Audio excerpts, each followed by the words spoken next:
Šī ir Subata, Sēlijas pilsēta Latvijas dienvidos.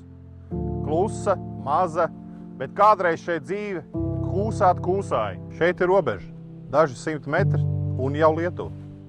Robeža pilsēta vienmēr ir krustcele, labību, valodu un tautu satikšanās vieta. Tepat dzīvoja latvieši, lietuvieši, krievu, poļu un ebreji. Pie šī ezera 20. gadsimta sākumā dzīvoja ap 2,5 tūkstoši cilvēku. Gandrīz puse no tiem ebreji. Tirgotāji, amatnieki, ārsti, skolotāji.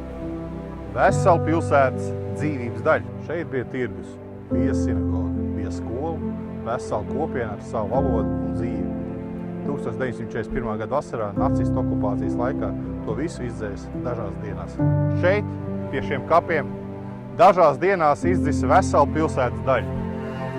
Es to nestāstu, lai biedētu. Es to stāstu, lai atgādinātu vienu. Tauta nepastāv pati no sevis.